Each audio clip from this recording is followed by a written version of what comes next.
Vamos lá, dando continuidade ao estudo dos benefícios, agora trabalhar com o salário família. O que gera aí o salário família? Primeiro, né, saber quem é que tem direito ao salário família, que é o empregado, trabalhador avulso, empregado doméstico. Só esses três aí é que possui o famoso EAD, né? O empregado, o avulso e o doméstico. Contribuinte individual e facultativo não possuem direito, segurado especial também não possui direito ao salário família. E qual é o fato gerador do salário família? O fato gerador é a pessoa possuir dependentes, em regra, filhos. Nós vamos já explicar isso daí. Não é qualquer tipo de filho, não, mas a regra é essa. E um detalhe muito interessante é o segurado ele ser de baixa renda. Cuidado com isso daqui. Aconteceu, assim que eu assumi um concurso que eu estou atualmente, aí teve um colega meu, que ele sabia que eu era professor administrativo, ele veio falar comigo: Soares, é o seguinte, meu filho nasceu agora e eu quero saber como é que eu faço para receber salário família. Eu digo: olha, infelizmente você não vai ter direito, não. Ele: por quê? Eu disse: porque o salário família é para segurado de baixa renda.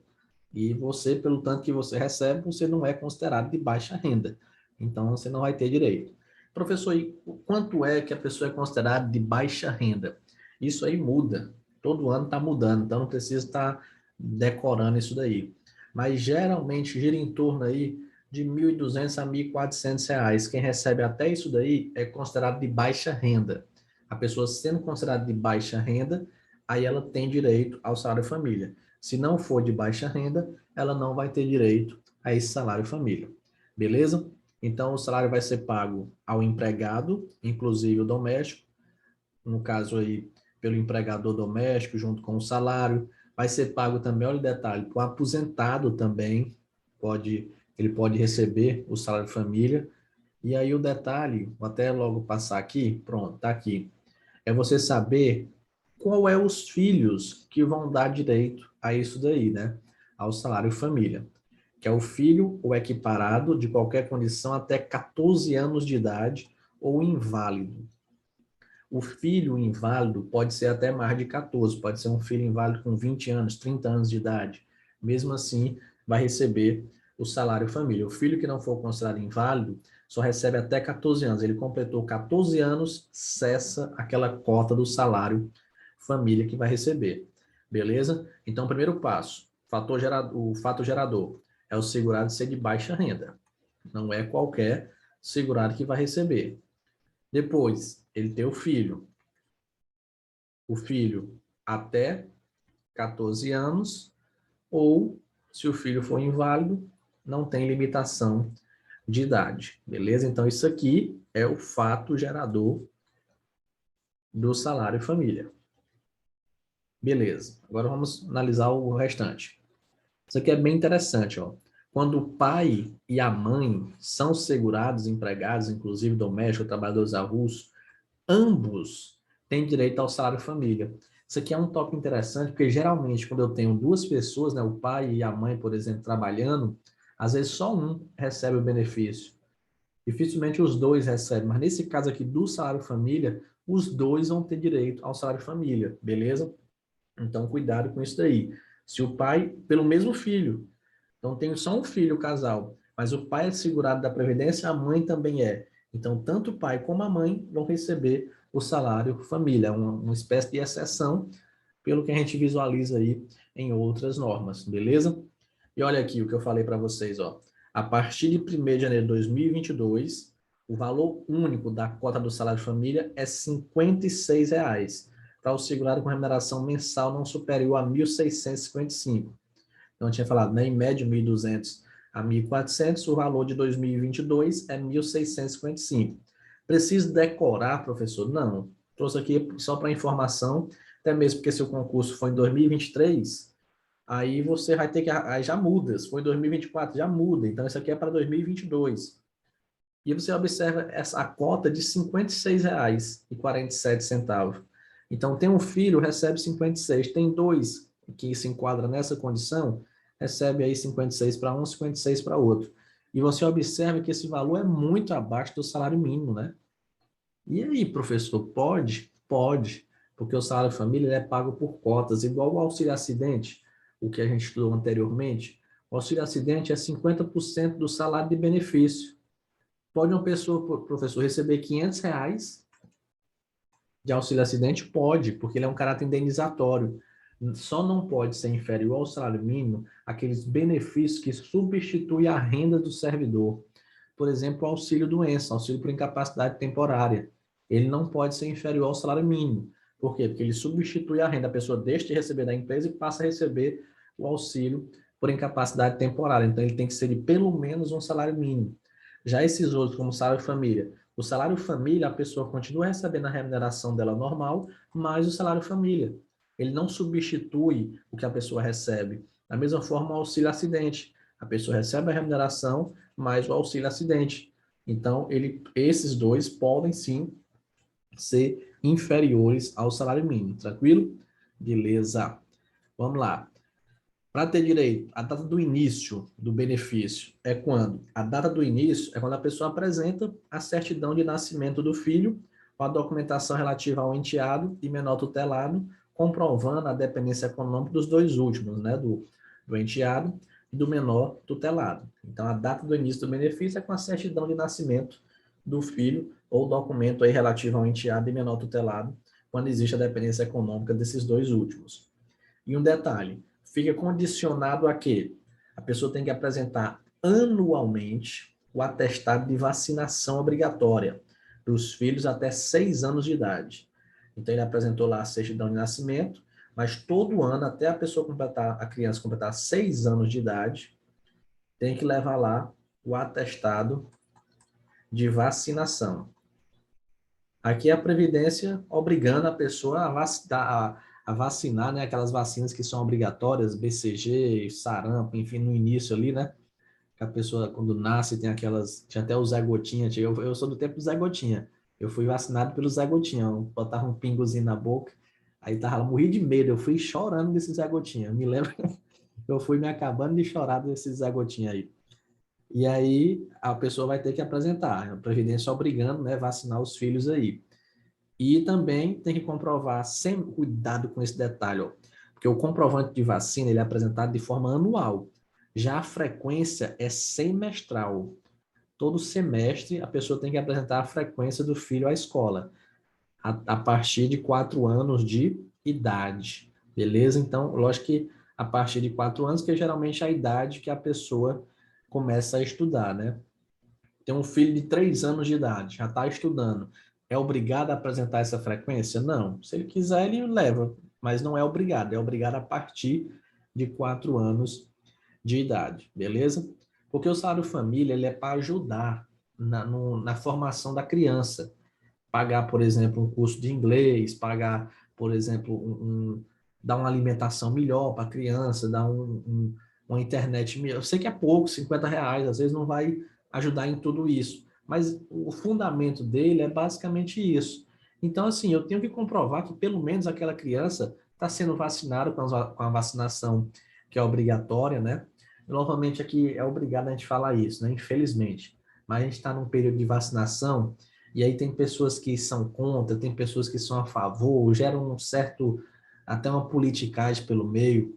E essa vacinação aqui não é a vacina do Covid, não, viu? Tem gente que já deve estar aí. O meu filho não vai ser vacinado. Não, calma, nessa daí não. Essa aí não se tornou obrigatória ainda, não. Essa aí ninguém pode ficar brigando aí ainda. Agora, tem algumas vacinas que é obrigatório. Você gostando, querendo ou não, vai ter que vacinar. Então, o que está sendo falado é isso aqui. É apresentar o atestado anual de vacinação obrigatória, que a pessoa tem que fazer. E a comprovação semestral de frequência à escola. Beleza? Mas não vai demorar muito para a vacina do Covid se tornar obrigatória, não, viu? Não vai se tornar, vai demorar, pode ter certeza. Escute o que eu estou dizendo, não vai demorar muito, não. Então, comprovando, agora não é, mas daqui a uns dias ela se torna. Então, comprovante semestral de frequência à escola aí a partir dos 4 anos de idade. Olha um detalhe, olha uma exceção aqui. Para recebimento do salário família, o empregado doméstico vai apresentar apenas a certidão de nascimento. Olha essa pegadinha de prova. Atestado de vacinação e frequência à escola é obrigatório para o empregado, o segurado empregado e o trabalhador avulso. Então, o segurado empregado e o trabalhador avulso tem que apresentar a certidão de nascimento, o atestado de vacinação anual e a frequência semestral na escola. Já o empregado doméstico, ele tem uma certa facilidade. Para ele, é só a certidão de nascimento. Não precisa estar comprovando ali que o filho foi vacinado, não precisa estar comprovando que o filho está na frequência escolar. Beleza? Tranquilo. Então, pega essa exceção, que essa aqui é a regra. Mas para o empregado doméstico, tira aí a atestado de vacinação e tira a frequência obrigatória como documentos aí que ele tem que comprovar. Agora nós vamos trabalhar um tópico muito importante e bem atualizado. Olha aqui, ó. Junho de 2021, informativo 1020 do STF. Olha o que ele fala aqui, ó. Certidão de nascimento do filho, ou documentação relativa ao enteado e menor tutelado. Quando eu expliquei para vocês a parte de dependentes, eu falei sobre isso daqui. Inclusive, eu mostrei lá que a emenda constitucional 103, ela diz, se equipara a filho, né, exclusivamente o enteado e o menor tutelado. Tirou o menor sob guarda. E eu expliquei isso daí, mostrei conforme estava lá na lei e na emenda constitucional. E aqui também a Lei 8.213 fala da mesma forma. O enteado e o menor tutelado equipara-se a filho. O menor sob guarda está fora. Só que em 2021, em junho de 2021, uma jurisprudência aí do STF trouxe o seguinte: a interpretação conforme a ser conferida ao artigo 16, parágrafo 2º, que é esse aqui, da Lei 8.213, deve contemplar os menores sob guarda na categoria de dependentes do regime geral de previdência social, em consonância com o princípio da proteção integral e da prioridade absoluta, desde que comprovada a dependência econômica nos termos da legislação previdenciária. Então, cuidado com esse detalhe. A lei não fala menor sob guarda. Uma questão que cobre a literalidade da lei não vai ter o menor sob guarda. Mas o STF, a jurisprudência, cobrou uma exceção. E aí, para a questão cobrar, ela vai ter que dizer, de acordo com o entendimento do STF, de acordo com o entendimento dos tribunais superiores, o menor sob guarda também se enquadra na questão de dependentes. Beleza? Então, cuidado com esse detalhe aí, com essa atualização, porque a lei não mudou, a emenda constitucional não mudou. Simplesmente o STF criou uma exceção aí, tranquilo? Então, cuidado, estou já mostrando como vocês vão se posicionar em provas aí. Beleza. Isso daqui, o artigo 87, ele vai trazer a possibilidade do salário família ser pago para terceiros. Porque ele fala assim, ó, tendo havido divórcio, separação judicial ou de fato dos pais, ou em caso de abandono legalmente caracterizado ou perda do pátrio poder, o salário família passará a ser pago diretamente àquele a cujo cargo ficar o sustento do menor, ou a outra pessoa, se houver determinação judicial nesse sentido. Então, o salário família, em regra, ele é pago para o pai ou para a mãe. Mas pode acontecer de ser pago para uma terceira pessoa. Quando? Quando tem um divórcio, separação judicial, ou então abandono. O pai e a mãe abandonou e uma pessoa foi cuidar daquele menino lá. Foi determinado, né, judicialmente para ele cuidar daquela pessoa. Então, nesse caso, ele vai receber o salário família. Beleza? É o caso do artigo 87. Quando é que vai cessar o benefício, a data da cessação do salário família? Vai ser com a morte do segurado, né? Lógico, morreu, acabou. Pode ser que ele receba pensão, mas o salário família acabou. Ou dependente. Dependente morreu também, o filho, né, faleceu, a pessoa vai perder. Mas cuidado, isso aqui vai acontecer no mês seguinte. Então é o seguinte, vou até utilizar esse outro exemplo aqui que fica até melhor.